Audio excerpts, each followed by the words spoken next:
Bonjour, comment devenir plus charismatique? D'être charismatique, c'est quelque chose que tout le monde cherche.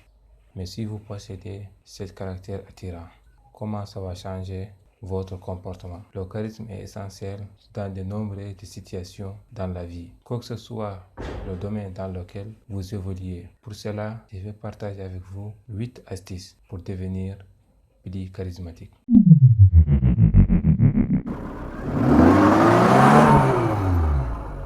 Première chose, soyez vous-même. Cela implique accepter qui vous êtes et ce que vous croyez.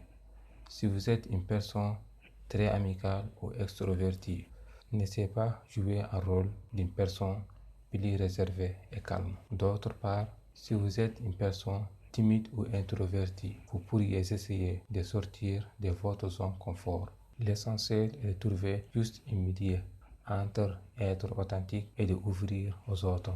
Comprenez, chacun a son façon d'agir et de penser, donc il est important de comporter d'une manière authentique. Être soi-même, d'agir et d'exprimer selon sa propre manière, sans souci des opinions des autres. La manière dont ce que je vois les choses et le tien peut-être sont différents, mais ça ne veut pas dire que l'un de nous est tort. Chacun doit faire ce qu'il croit. Mais si une personne n'exprime pas d'une manière authentique, sera difficile de connaître soi-même. Et si on exprime d'une manière authentique, on va apprendre à connaître nos points forts et les faibles pour les améliorer.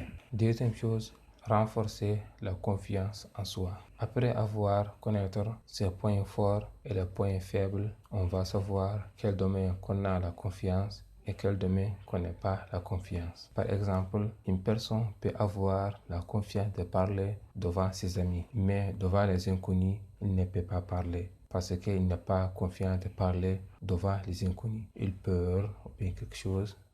Donc, il est important de développer la confiance en soi parce que la confiance en soi, c'est l'une des choses plus essentielles du charisme. On ne peut pas être une personne charisme sans confiance en soi.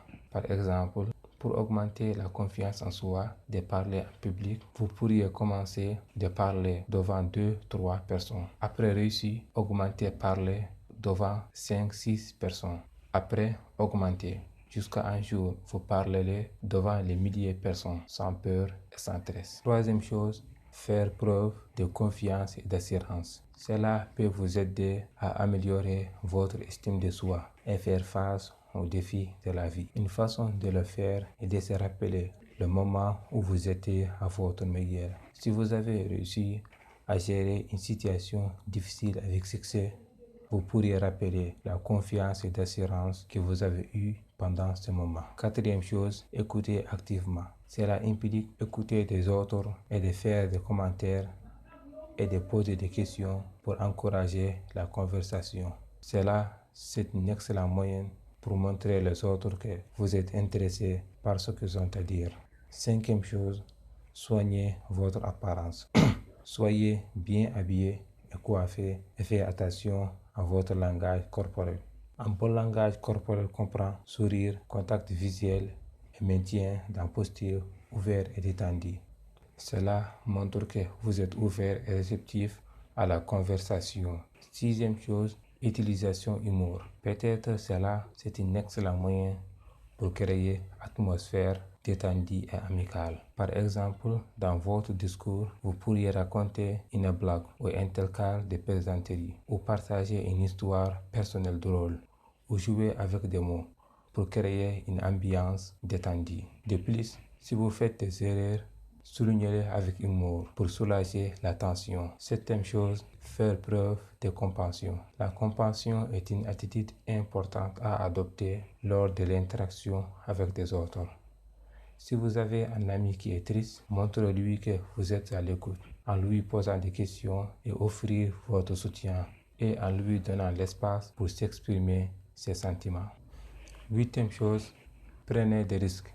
N'ayez pas peur de prendre des décisions